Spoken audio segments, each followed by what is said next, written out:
We don't often see women vent received anger by attacking others. I, as a woman, am among those who may know one or two better ways to dissolve received anger. Journaling, doing healing work, creating art, making videos here, getting professional help, going to nature, meditating, leaning on philosophy, all of that. But there's one outlet in particular tied to women's behavior and decision making that doesn't get talked about enough, which is not giving birth. I hear it over and over from my female friends, East Asian, European, doesn't matter the country. They feel the unfairness and choose not to go down the traditional path anymore. Give birth and raise the kids while the other side doesn't share much of the load and doesn't even hold up the one thing that path used to trade on, financial security. And in some cases, their life is at risk. In the US, roughly 3 women a day are killed by an intimate partner.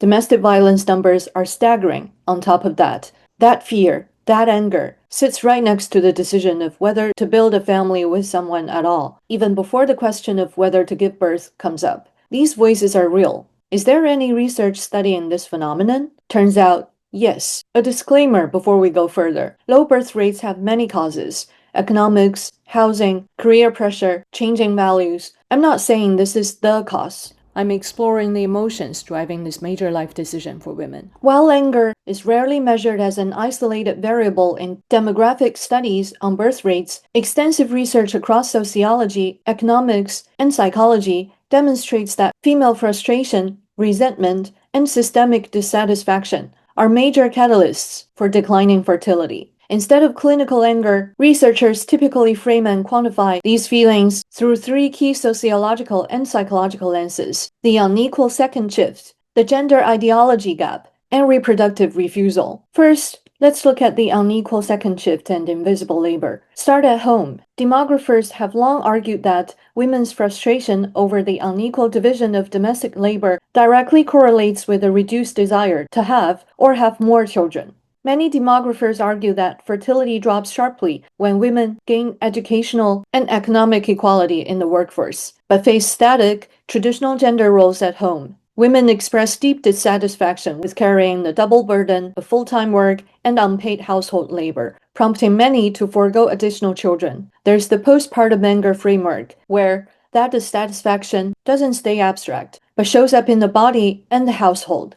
A study on maternal anger, published in the Journal of Family Nursing, explored how persistent, intense anger after childbirth stems from violated expectations, compromised personal needs, and feeling burned out by unequal social and structural support. This post-birth resentment plausibly discourages some women from wanting a second child. Next, let's look at the growing gender ideology gap. The frustration doesn't wait until the baby arrives. Increasingly, it starts before a partner is even chosen. Recent global surveys highlight a widening ideological divide between young men and young women, fueling social friction and declining birth rates. Data analyzed by Alice Evans shows young women in many developed nations like South Korea, the US, and Germany are becoming significantly more progressive, while young men are staying conservative or moving rightward. This ideological rift breeds frustration among women regarding prospective partners' attitudes toward gender roles and equality. UNFPA's State of World Population Report cites rising sexism, diverging gender values, and the lack of suitable, egalitarian partner as key drivers keeping women single, and by extension, driving birth rates down.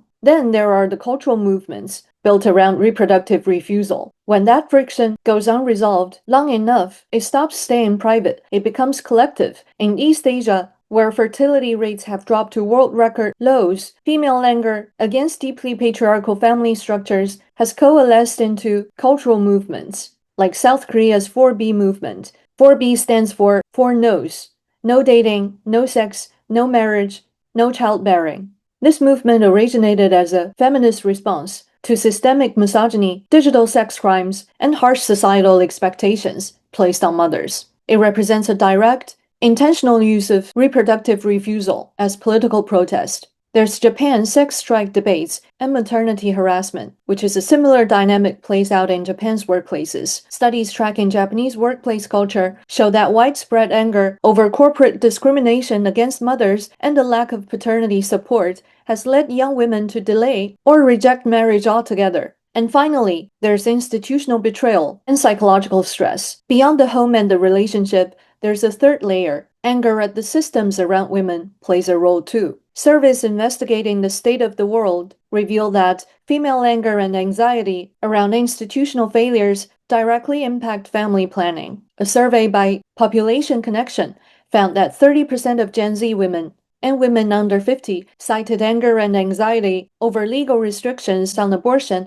and maternal health care as a major factor in deciding not to have children. On top of that, there's the financial calculus. Demographic research from the University of Michigan indicates that low fertility rates are heavily driven by women recognizing and rebelling against the motherhood wage penalty, where having children routinely halts a woman's career and earnings while boosting a man's. Put together, researchers conclude that when women express anger or resentment toward societal expectations, it's rarely a rejection of motherhood itself. As the UNFPA report highlights, it's a response to structural barriers, prohibitive costs, corporate inflexibility, unequal domestic burdens that make having children feel incompatible with women's autonomy and well-being. We all carry anger. It has important messages for us to hear. If you want to start exploring yours, check out my anger logbooks in the show notes. And thank you. Your curiosity and willingness to translate anger are received and appreciated.